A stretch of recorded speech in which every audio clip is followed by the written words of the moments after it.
The Rime of the Ancient Mariner by Samuel Taylor Coleridge, Parts 1 and 2. It is an ancient mariner, and he stoppeth one of three. By thy long grey beard and glittering eye, now wherefore stoppest thou me? The bridegroom's doors are open wide, and I am next of kin. The guests are met, the feast is set, mayst hear the merry din. He holds him with his skinny hand. There was a ship, quoth he. Hold off, unhand me, grey-beard loon. Eftsoons his hand dropped he. He holds him with his glittering eye. The wedding guest stood still, and listens like a 3 years' child. The mariner hath his will. The wedding guest sat on a stone, he cannot choose but hear. And thus spake on that ancient man, the bright-eyed mariner. The ship was cheered, the harbour cleared, merrily did we drop, below the kirk, below the hill, below the lighthouse top. The sun came up upon the left, out of the sea came he, and he shone bright, and on the right went down into the sea. Higher and higher every day, till over the mast at noon, the wedding guest here beat his breast, for he heard the loud bassoon. The bride hath paced into the hall, red as a rose is she, nodding their heads before her goes the merry minstrelsy. The wedding guest he beat his breast, yet he cannot choose but hear, and thus spake on that ancient man, the bright-eyed mariner. And now the storm blast came, and he was tyrannous and strong. He struck with his o'ertaking wings, and chased us south along, with sloping mast and dipping prow, as who pursued with yell and blow still treads the shadow of his foe, and forward bends his head. The ship drove fast, loud roared the blast, and southward aye we fled. And now there came both mist and snow, and it grew wondrous cold, and ice mast high came floating by, as green as emerald, and through the drifts the snowy cliffs did send a dismal sheen, nor shapes of men nor beasts we ken, the ice was all between.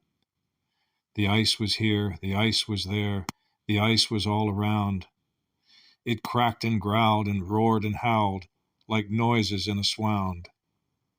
At length did cross an albatross. Through the fog it came.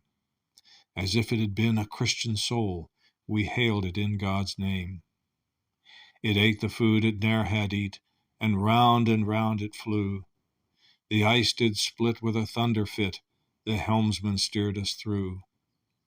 And a good south wind sprung up behind, the albatross did follow, and every day for food or play came to the mariner's hollow. In mist or cloud, on mast or shroud, it perched for vespers 9, whiles all the night, through fog smoke white, glimmered the white moonshine. God save thee, ancient mariner, from the fiends that plague thee thus. Why lookest thou so? With my crossbow I shot the albatross. And now the sun rose on the right, out of the sea came he, still hid in mist, and on the left went down into the sea. And the good south wind still blew behind, but no sweet bird did follow, nor any day for food or play came to the mariner's hollow. And I had done a hellish thing, and it would work 'em woe, for all averred I had killed the bird that made the breeze to blow. Ah, wretch, said they, the bird to slay that made the breeze to blow. Nor dim nor red like God's own head the glorious sun uprist. Then all averred I had killed the bird that brought the fog and mist. 'Twas right, said they, such birds to slay that bring the fog and mist. The fair breeze blew, the white foam flew, the furrow followed free. We were the first that ever burst into that silent sea. Down dropped the breeze, the sails dropped down, 'twas sad as sad could be, and we did speak only to break the silence of the sea. All in a hot and copper sky, the bloody sun at noon, right up above the mast did stand, no bigger than the moon. Day after day, we stuck, nor breath nor motion, as idle as a painted ship upon a painted ocean. Water, water everywhere, and all the boards did shrink. Water, water everywhere, nor any drop to drink.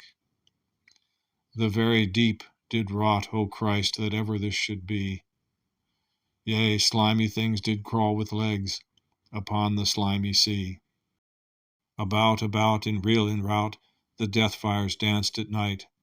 The water, like a witch's oils, burnt green and blue and white. And some in dreams assured were of the spirit that plagued us so. 9 fathom deep he had followed us from the land of mist and snow. And every tongue through utter drought was withered at the root. We could not speak no more than if we had been choked with soot. Ah, well a day, what evil looks had I from old and young. Instead of the cross, the albatross about my neck was hung.